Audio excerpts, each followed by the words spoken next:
April 26 ഇന്ന് എൻ്റെ birthday ആണ് കേട്ടോ.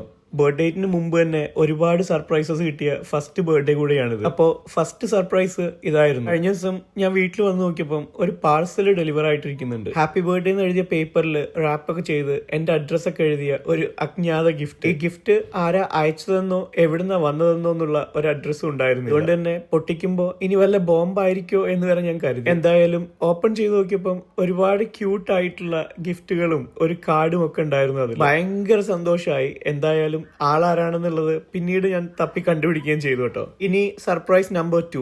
എന്റെ ഫ്രണ്ട്സ് എല്ലാം കൂടെ ഒരു 2 ആഴ്ച മുന്നേ മാഞ്ചസ്റ്ററിലേക്ക് ജാഥ വിളിച്ചു തന്നതും എനിക്കൊരു പ്രീ ബർത്ത്ഡേ സർപ്രൈസ് തരാനായിരുന്നു. ബർത്ത്ഡേന്റെ തലേ ദിവസം ഞാൻ നാട്ടിലേക്ക് ട്രാവൽ ചെയ്യുന്നത് കൊണ്ട് തന്നെ ഇവരിത് വളരെ നേരത്തെ ആക്കിയെന്ന് മാത്രം. സേതു സ്വന്തമായിട്ട് ബേക്ക് ചെയ്ത കേക്ക് ഒക്കെ കൊണ്ടുവന്നിട്ടുണ്ടായിരുന്നു. അവരെല്ലാം കൂടെ എനിക്ക് ഗിഫ്റ്റ് ഒക്കെ തന്നു. They made me so happy. Thank you so much guys. ഇനിയാണ് സർപ്രൈസ് നമ്പർ 3. ഞാൻ UK-ന്ന് നാട്ടിലേക്ക് വരുന്നതിന്റെ തലേ ദിവസം തന്നെ എന്റെ വർക്ക് ഫ്രണ്ട്സ് എല്ലാരും കൂടെ എനിക്കൊരു സർപ്രൈസ് തന്നിട്ടുണ്ടായിരുന്നു. എന്താ പറയാ, ഒരുപാട് സന്തോഷം, എല്ലാരോടും ഒരുപാട് സ്നേഹവും. ഇതൊക്കെ കാണിക്കുന്നതിന്റെ റീസൺ എന്താണെന്ന് അറിയോ? ഇതൊക്കെ കണ്ട് മോട്ടിവേറ്റഡ് ആയിട്ട് അടുത്ത വർഷം ഇനി എല്ലാരും ഇതിലും കൂടുതൽ സർപ്രൈസുമായിട്ട് വരും.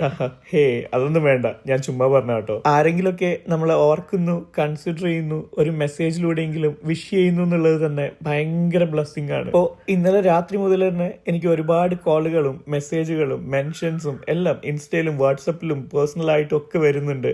എല്ലാവരോടും ഒരുപാട് നന്ദി, ഒരുപാട് സന്തോഷം. Thank you.